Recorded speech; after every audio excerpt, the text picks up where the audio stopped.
Aujourd'hui, je suis tenaillé à l'idée de rencontrer un personnage peu ordinaire, Jean-Paul Cordier. Soyez entrés. Bonjour Jean-Paul Cordier. Bonjour Christian. Ravi de vous rencontrer. Me voici dans votre atelier et je vais prendre une pièce qui se trouve ici parce que c'est par là que tout a commencé. Ah oui. La tenaille. Outil ancien, fabriqué autrefois par les taillandiers. C'est ce qui vous a donné l'inspiration pour faire toutes ces figures, d'abord les figures de musiciens, et l'évolution qu'il y a eu vers d'autres œuvres que vous avez réalisées.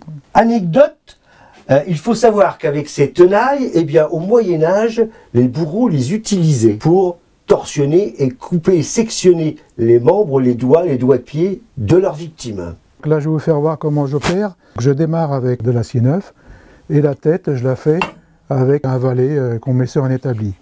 Je vais allumer mon chalumeau. Je vais souder la tête.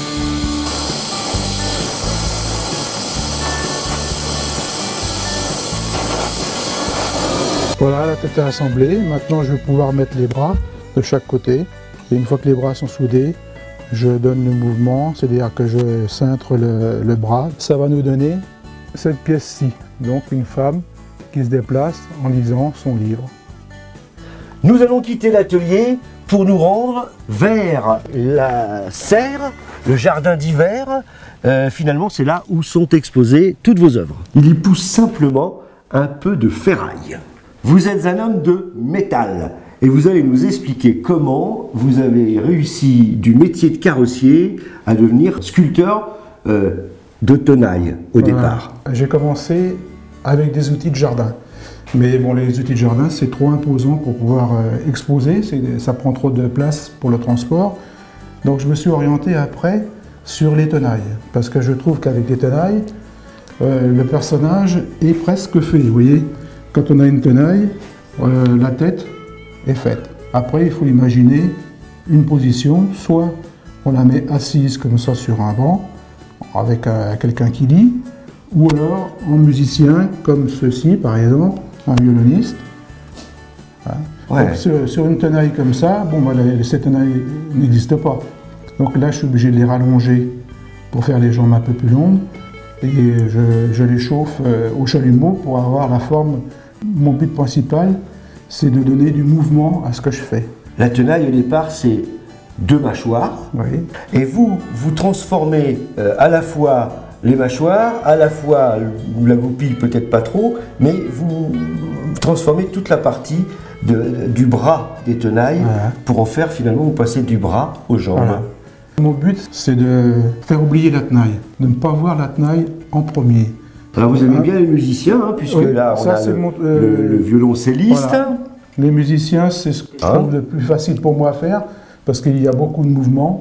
Ici, nous avons une œuvre complètement différente. Vous êtes parti, à ce que je vois, d'une hache pour réaliser, alors c'est l'enfant au cerceau, voilà, un des plus vieux jeux qui puisse exister. Oui, oui. De l'enfant au cerceau, votre inspiration vous a mené vers la maman et les premiers pas, voilà, donc, de l'enfant.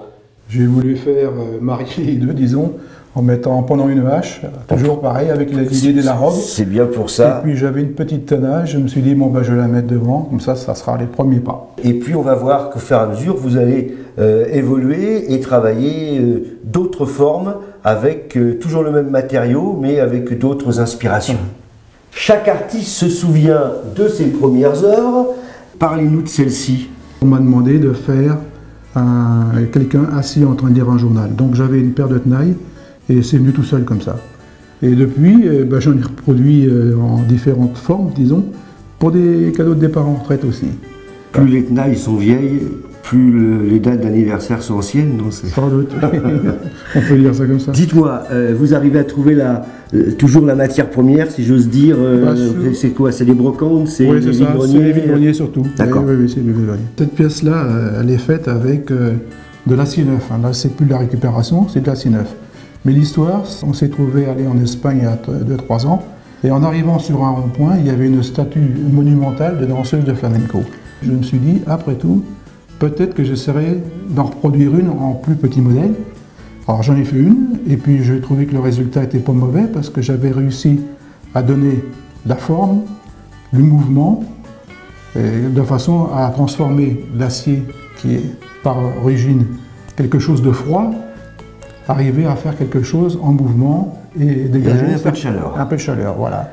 Vous nous dites partir donc d'acier neuf, mais vous allez de toute façon avoir plusieurs opérations successives de découpage, vous allez chauffer, forger, et vous allez déformer le métal pour pouvoir donner cette forme et le mouvement. Alors là, on a quitté complètement l'univers de la musique et des musiciens, on est plus sur l'univers de la danse. J'ai ici une pièce, vous en avez une autre?